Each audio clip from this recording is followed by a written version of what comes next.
Hi, everyone. On today's podcast, we're going to talk with student midwife and Evidence Based Birth's professional membership coordinator, Chanté Perryman, about life as a student midwife. Welcome to the Evidence Based Birth podcast. My name is Rebecca Decker, and I'm a nurse with my PhD and the founder of Evidence Based Birth. Join me each week as we work together to get evidence-based information into the hands of families and professionals around the world. As a reminder, this information is not medical advice. See ebbirth.com/disclaimer for more details. Hi, everyone. My name is Rebecca Decker, pronouns she, her, and I will be your host for today's episode. Today, we are so excited to welcome student midwife and EBB's professional membership coordinator, Chanté Perryman, to talk about life as a student midwife. Before we interview Chanté, I want to let you know that if there are any detailed content or trigger warnings, we always post them in the description or show notes that go along with this episode. And now I would like to introduce our honored guest. Chanté Perryman, pronouns she, her, is a midwifery student studying to become a certified professional midwife in Central Kentucky. She owns Baby Dreams Maternity Concierge and has a goal of opening a freestanding birth center to continue to provide community support, education, and advocacy for birthing families. Chanté is the professional membership coordinator here at Evidence Based Birth.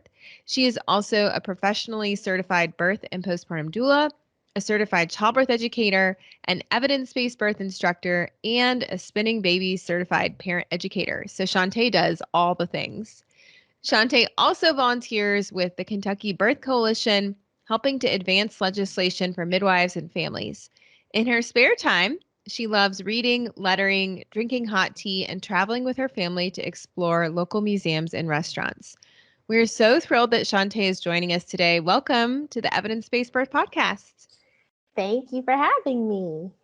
So I'm so excited to get this chance to just talk one-on-one with you today, Chanté. Yeah. Usually we're in group meetings together, so we get to talk one-on-one while having thousands of people listen in. Can you share with our listeners how you got started in your journey as a student midwife? Yes. So my journey actually began in 2011 with the birth of my daughter. I had a very, textbook pregnancy, no issues, but we ended up having what I call now an unnecessary emergency cesarean. So after that, I wanted to know why I had to have the cesarean, what I can do to have a VBAC the next time. And it led me on this path of learning like what a doula is and learning more about midwifery care. And from there, it was like, this is what I want to do. This is how I want to help support other families. So that's truly where my journey began with the birth of my first daughter. Yeah, and I wanted to let our listener know, if you want to hear all of Chanté's birth stories, well, I think 3 of them, they are on episode 79 of the Evidence Based Birth podcast. You can go back and listen to some very empowering VBAC stories. And I think you had another VBAC after we recorded that episode, right? I With your did. 4th? I Yeah. did in 2019. Yeah. So tell me a little bit about like why midwifery though, because I know you loved being a doula and a childbirth educator, and you were very involved in our community here in Kentucky with advocating for legislation to license certified professional midwives. What made you realize that you wanted to go that next step and shift from doula work to being a midwife? It all comes down to making a difference. The birth community, as far as like doulas and midwives, like it's an amazing community. But then when you enter in families going into the hospital, it's a completely different atmosphere. Now, of course, we have like some really amazing providers, and then we have some providers who are not so amazing. And then it was always those families who were ending up with those not so amazing providers, and they were like, I just can't do this again. How can I have a better experience the next time? And I was like, you know what? I can help make a difference from the beginning. Why do I have to continue putting myself in these situations and seeing families enter into those situations? And it's like, I can make a difference before we even get to that point. So I just need to become a midwife. And that's ultimately what happens. Like, I have to be able to help support families and let them know that they have other options. So what steps did you take to get into midwifery school? Did you have to do any prerequisites? Like what kind of planning did you have to do? So I started my planning back in 2018. I took a whole year and I like researched every single school because I knew that in 2020, the process was going to change. I was like, I'm just going to go ahead and go to school anyway. So I did that. And then I figured out what school I was going to go to. And then I applied this year. I did have to take a few prerequisites, but I already have a degree. So a lot of those, well, I'm not going to say a lot, my English and math transferred over. So I didn't have to take those, but I did have to take statistics again. Oh my goodness, statistics. So summer of 2021, I did statistics and I took a few other, I applied early. So they actually let me take 2 classes this summer in addition to my statistics. So I was able to have like a lighter load this fall semester. Okay. So you started planning though about 3 years in Yeah. advance. Yeah. Yeah. What else did you have to do to set yourself up to be able to start midwifery school this year? I had to make sure that my support system was in place Okay. And what do you mean by that? because I have 4 kids and Okay. I homeschool. And so I had to make sure that my husband, Jermichael, was on board because I was like, I know that I'm not going to be doing as much doula work, but I'm still teaching childbirth education and I'm still going to need time to study. So we literally had to sit down and work out a plan of, okay, these are my study times, these are my study days. He'll be with the kids, take them to the park, whatever. And then my mom, she also comes to help a few days out the month. So it was like, I have to make sure that my support system is there because if I'm going to do this, I want to do it in an excellent manner. So Yeah, because you are a high achiever. I am super high. And you probably could not handle getting into midwifery school and not having time to study. No, I couldn't. I had to have that plan done. And we're already starting to plan for next semester. So yeah. Yeah. But I also know you and you love planners. So Yes, I do. it's definitely one of your strengths. So you just completed your first like full semester and then you also did coursework in the summer. Correct. Yep. And I And finished with a 4.0. yay! What would you say have been like the biggest challenges over the past year as you like transitioned into starting midwifery school?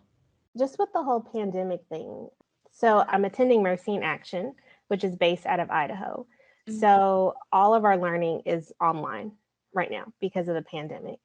But before, they would have students come out for like a few weeks.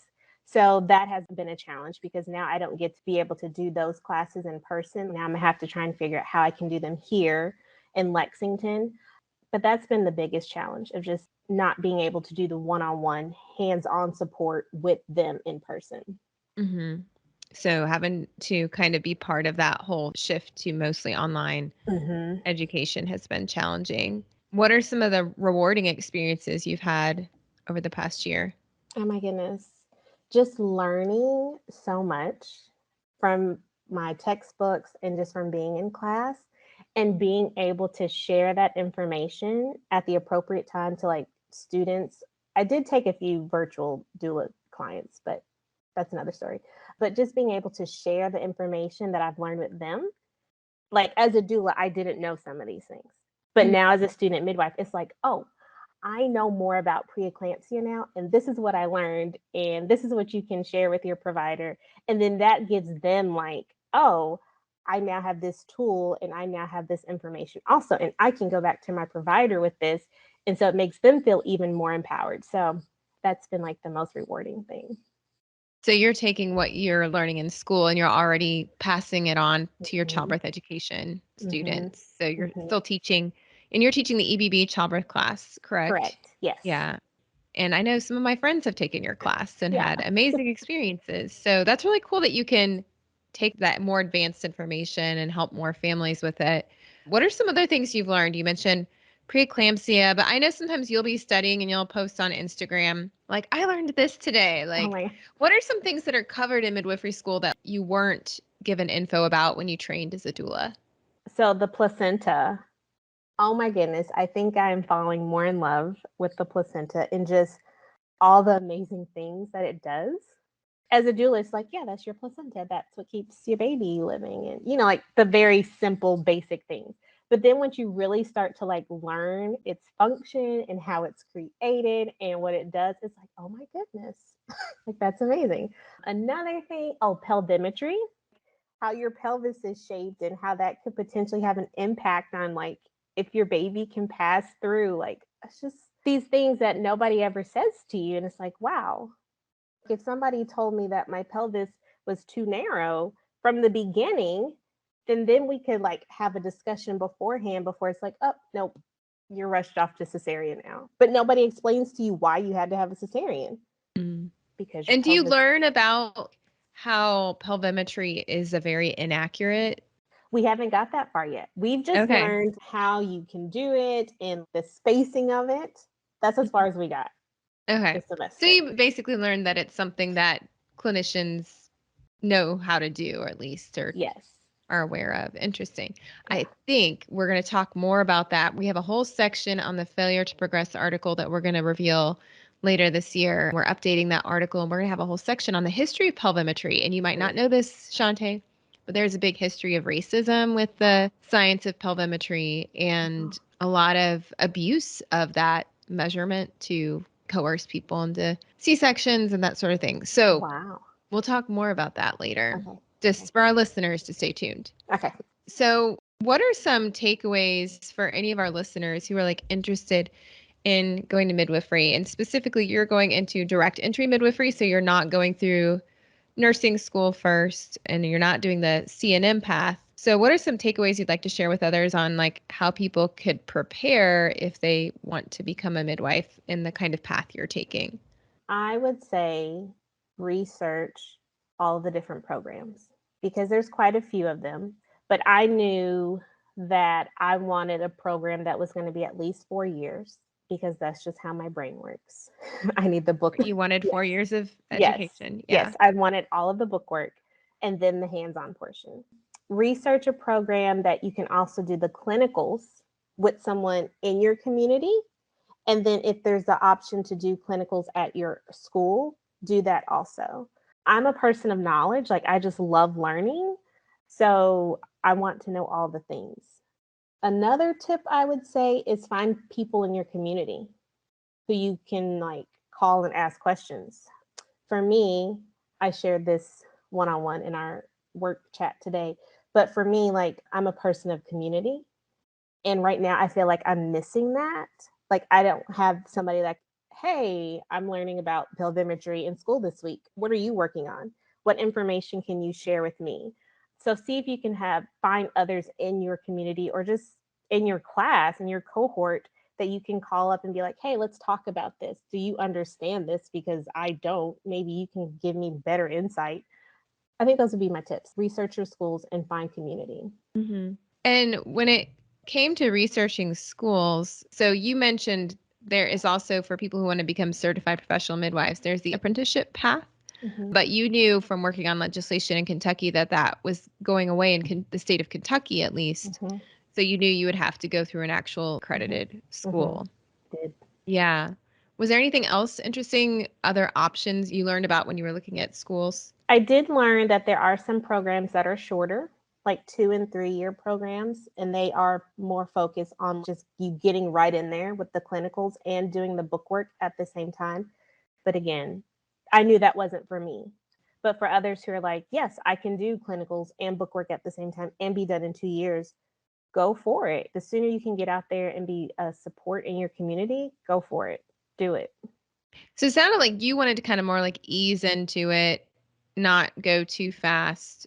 So my kids are still really little. So for me, this worked out perfectly where I could still be at home with them, still do my own schoolwork. And then, like in 4 years when I'm done, my kids will be 4 years older.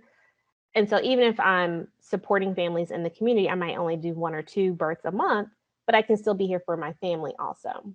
Can you talk a little bit about your involvement with legislation? I know last year we featured Mary Catherine DeLoder on the podcast. It was episode 183 where we talked about pushing for licensing certified professional midwives in Kentucky. Can you talk a little bit about, what that process meant to you as someone who was hoping to become a certified professional midwife in our state?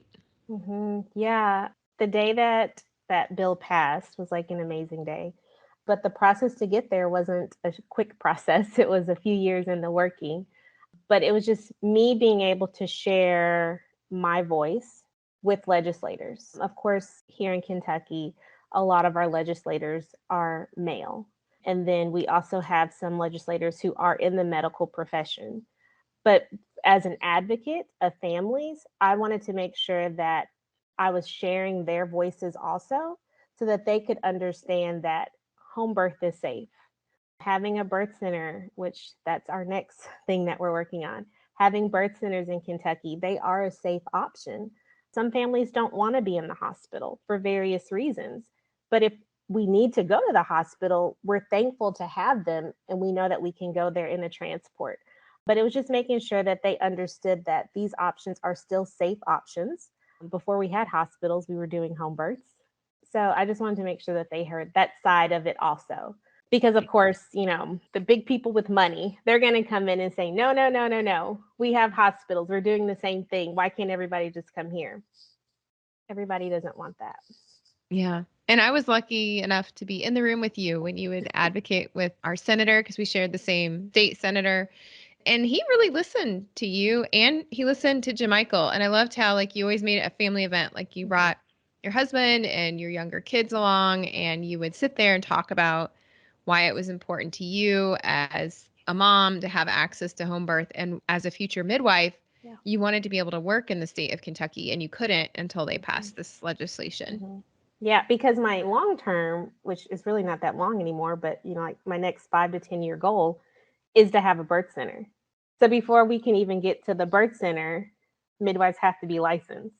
For me, in my mind, it's like this is a step-by-step process. And I know that it's not going to change overnight. So I'm here for the long run to make sure that these things happen, because, we talked about this last night. We're doing work now for the next generation. The work that we're doing now, we might see minimal change now. But like in 10 years, there could be a great change in our state. And I want to be part of that work to see that it happens. I love how you're not rushing. I know that some people feel like I need to fix things right now. And I admire that, but I also know that's not sustainable to keep up that kind of pace. So I really love how you're working like towards a long-term goals, like generational change, and not putting pressure on yourself to like get it done immediately. Yeah. I mean, even when I teach my childbirth class, it's like, this is one family, but in 2 to 3 years, they may have another baby. But then even when their babies are having babies in 20 to 25 years, they can share their experience of like, this is what I learned. This is what happened. And their babies can be like, yes, I can make a change too, whatever is going on in 20, 25 years. So it is generational. So why do you want to own your own birth center someday? And we're talking about a freestanding birth center, not a hospital that calls itself a birthing center, which is a problem that we have in Kentucky. We have no freestanding birth centers in our state. So what makes you want to open one? Support, education, and advocacy. Those are the things that I believe in. And I believe that families should have a choice and have options. We have hospitals here, we can do home births here, but there's no like in between point. And we're missing that. I love Jenny Joseph and the model that she has down in Florida.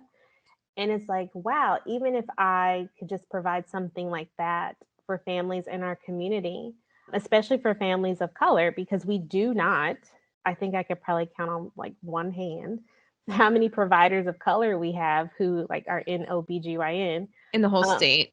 Yeah, it's not a lot. This is not including midwives. And like families need support. The research says that families of color would rather be with someone who looks like them. So why not have a birth center where they can come in, they can have the birth of their choice and be able to make decisions for themselves and not be harassed or have CPS called on them for whatever reason or have a traumatic experience. Birth looks different for everyone, and a birth center looks different for everyone. But I want a birth center where families come in feeling like, yes, I'm supported here, I'm heard here, my options are respected here. So that's ultimately why I want a birth center. And the research shows that birth centers have better outcomes than hospitals. So it's an important way to make a difference in the actual health of families' lives here in Kentucky. So can you talk a little bit about why we don't have a birth center in Kentucky? I know the answer, but our listeners probably do not know. And I know you're involved in the advocacy for new legislation. Yes. So there's this thing called a certificate of need. And it's not just for birth centers, it's for like ambulatory clinics like anything medical, you have to have a certificate of need. Well, here in Kentucky, as we stated before, there are no birth centers because we've had advocates in the past who have presented before the state their certificate of need. Or they're applying for a certificate of yes, need to applying, prove that we need a birth center. yes, and they have been denied, and they have spent millions of dollars to get this process going, and nothing has happened. Nothing has come forth. And I think now people are like, I saw what happened there, and I don't want to go down the same path and spend all this money and still not be able to have a birth center. So the next thing that we're working for legislation is to have the certificate of need removed so that people can come in and have a birth center. Mm-hmm. And you don't have to go through that lengthy process. Right. And the problem we found, because I was around when all of that was happening, with a wonderful nurse midwife who used her retirement savings to pay for this legal process. And it was denied because the hospitals lobbied against it. They basically were able to say, we don't want a competitor. And the judges agreed with them and said, nope, we don't need a birth center because we have hospitals. And it's literally a way for hospitals to avoid having any competition. That was heartbreaking for our state because once she was turned down, like you said, nobody else is going to spend their life savings to go down that same path and get denied again. Yeah, it is very heartbreaking because it's almost like, okay, if you have a birth center, my goal is to have like a 4-room birth center. That's not a lot of births in a year compared to what's like the births that are taking place in a hospital. But it, like I said before, it gives those families an option of in between. They might not want to be at home. They might not want to be in the hospital. So here at a birth center, it's that happy medium for both where they can come in and still birth and still have like an amazing experience and go home in a day. Yeah. And I have to point out again, this is different than a birth center in a hospital. Yes. When a hospital calls itself a birthing center, if you can have an epidural and if you can have continuous fetal electronic monitoring, that is not a birth center. That is a labor and delivery unit. That's a hospital. So we do have a problem in Kentucky with hospitals calling themselves birthing centers, but they have very high intervention rates and they take care of very high risk people. They're hospitals, they're acute care facilities, and it creates a lot of confusion among legislators. And so there's a lot of education that has to be done to convince legislators that no, we actually have 0 birth centers in Kentucky and families want this option.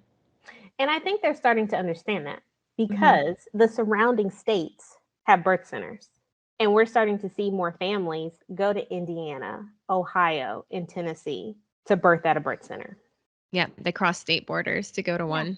I'm glad you mentioned Jenny Joseph too, because that gives me a chance to remind everyone. I think one of the best episodes we ever published here was our interview with Jenny Joseph, episode 136. So that is super powerful. Can you talk a little bit about, as a Black student midwife, what barriers have you faced in the past or recently? I can say, because I just started this year, that I have not personally faced any barriers. I've heard stories of like other Black student midwives who like they've been with a preceptor and the preceptor has done them horribly.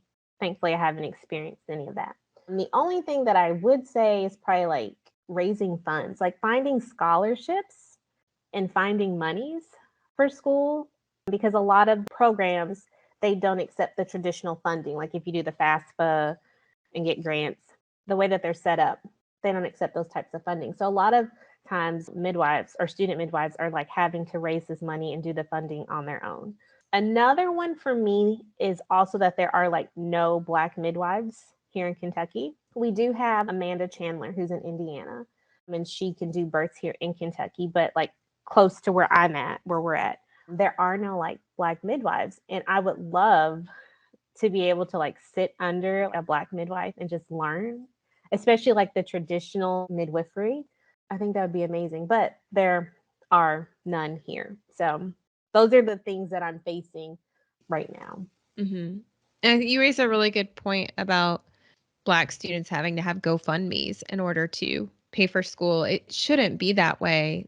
In my opinion, our country owes reparations to all the Black people who should have been able to become midwives, but because our system tried to eliminate the Black grand midwives, that seems to me like, especially the field of obstetrics and nurse midwifery and other professionals played a large role in trying to eliminate the Black grand midwives. And here we are watching students trying to like personally fund their own education. It's crazy. Yeah. Because it's like we see that mortality rates are so high, and they're talking about, like on a national level, how do we help solve this or, like correct this? And it's like, hello, we have people who are trying to go to school to be a better support in their community. Instead of spending money on whatever else, like, can we just get a few dollars here and there, set up a fund and help pay for the education so that we can be a part of the solution? That's just me in my head. That's just how I think. But, well, it's a really great lead in, because we are interviewing Carrie Stewart, I believe, next week, of Melanated Midwives, which is a nonprofit that is devoted to raising funds to provide scholarships for Black and brown students. So keep your eyes peeled for that interview, because I get really excited when people tackle these issues like head on. We need more funding for Black midwives. How can we do that? And then they do something. Yeah. So I get really excited by change makers like that. When it comes to like caring for yourself, even just reading your bio, in your bio, it didn't even mention that you have 4 kids, in addition to everything else that you do and working and being a student and having your own birth business and everything else that you do. How do you incorporate care for yourself into your busy schedule? It's very hard around here on many days. But for me, my self-care looks different than what it used to. But for now, if I can get like a 15-minute shower by myself without somebody knocking on the door or calling my name or burning toast, we're doing good. Like, yes, I showered today. My hot tea is my thing. Oh, I have a new one that I just started a few months ago. Like in the middle of the afternoon when the sun is like at its highest point, I sit in a window and just like let the sun like beam on me, and I'll just read or like do my devotion or do my planner. And it's just like 15 to 20 minutes by myself, nobody talking to me, and just sitting there and like listening to silence. Like, it's the most beautiful thing. That's how my self-care looks nowadays. Showering and sitting in the sun with tea. And we're lucky enough here in Kentucky that we do get sun most days of the year. So it's possible to do that here. Can you tell us how you're kind of documenting your student midwife journey, and can people like follow along as you're going through midwifery school? Yes. So I have been sharing my journey on my Instagram page. I've kind of switched it over from like doula support, childbirth stuff to like, this is my midwifery journey. And I've just been sharing like what I've been learning in school. Sometimes we have to do these diagrams. And so I've been showing like my not so great drawings. Rebecca, you're like an amazing artist. But me, on the other hand, is like, who? So that's where I've just been sharing it on Instagram, basically. And that's at Baby Dreams MC. Correct. Okay. Yeah. Yeah. Oh, there was something else I wanted to ask you. We talked about how there are so few Black providers in our state, and we're hoping to see that change. One of the things that's been really exciting to me is like the increase in the number of Black doulas and students who want to go to midwifery school. Can you talk a little bit about how that interest has just like grown, I feel like, drastically since the legislation passed? Yes, it has grown tremendously. For a while, I think I was like one of the only Black doulas in central Kentucky, and it was kind of lonely out here. But yeah, like within the last 3-4 years, like we've seen an increase in Black doulas. And I think there might be like 5 or 6 of us Black student midwives in the state now.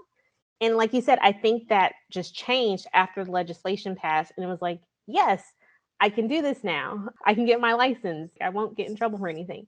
But the increase is amazing. And I love seeing like new people come on the scene and be like, yeah, I just finished my doula training. I'm new in the community. And it's like, yes, come on in. We need you. There's so many families to support. It's been amazing to see the growth.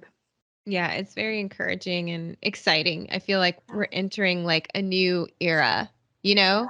Yeah. And you're going to be one of the first to graduate and become a Black certified professional midwife in the state. But there's going to be more and more Yes. and more. I know. And I just want to be like, come on, let's just do it. Let's do it. That's that whole philosophy of abundance, right? You and I both, we don't believe in like the whole scarcity mindset and No. competition and stuff. It's more No. like the more the merrier. And Yeah. please come. Right. Please come ask me questions. Let me help you. I could shave off like 2 years of like learning for you. Let me do that for you. Like, these are the things you need to know, because I've been there. I had to do the work by myself for a while, and it is lonely. And it's like, man, if I just had somebody I could ask this question to. So yes, I do believe in community over competition. I do believe in abundance, and there's plenty of work for everybody. Yeah. Can you tell our listeners a little bit about the peer-to-peer support group meetings that you've been helping facilitate in the EBB Pro membership and like how that's kind of changed and grown? Yeah. So we started that this year, I think, 2021. And it's just been amazing to have like our pro members jump in once a month and just break off into small groups and talk about the things that are going on in their community. Sometimes we share our wins, we share challenges. Sometimes people just come in and like, I just need to sit here and I just need to like soak it in and listen. That's like, great, do that. There are times where people just want to be like, I feel so heavy and I don't have anybody to talk to. And the others in the group are like, yes, we're here to listen, share. And so it's been an amazing thing to just see people like make connections and even be able to like make friendships and like continue the conversation outside of the peer-to-peer calls. So this year in 2022, we are excited because we're going to do more peer-to-peer calls, but they're going to be like more focus based. So like doulas, student midwives, nurses, birth workers of color. We're going to have like special peer-to-peer calls just for those groups of people to come in and be like, I'm a doula or I'm a new doula. This is what I'm going through. Can somebody give me some talking points for like when I have a client intake? Or I'm an experienced doula, but I'm having this experience for the first time. Can somebody share with me, how do you think I should handle this situation? So it's going to be like more focus based. And we're hoping that more connections would be made even in those support groups. Yeah, I think you and I both have realized over the years that a lot of people, they go through their initial training and then they just kind of feel lost. Yeah. Like, I don't have anybody to talk to, or like, where can I get some mentorship? So we want to help people build those connections and support one another. Exactly. Well, Chanté, thank you so much for coming on the podcast today. Thank you for having me. We're looking forward to continuing to follow your student midwife journey. And just wanted to give you a reminder, you can listen to Chanté's Empowering Birth Stories, some really cool VBAC birth stories on episode 79. And Chanté's husband, Jamichael, came on episode 145 to talk about fatherhood and advocacy. And he's played a really important role in our community as well with helping educate parents and legislators. And so you two are like a powerhouse team. So I want to encourage people to listen to that interview as well. Thank you. All right. Thank you, everyone, so much for joining us today to talk with Chanté about life as a student midwife. And we look forward to continuing this conversation about midwife scholarships and the life of a student with the Melanated Midwives podcast. Thanks, everyone. Bye.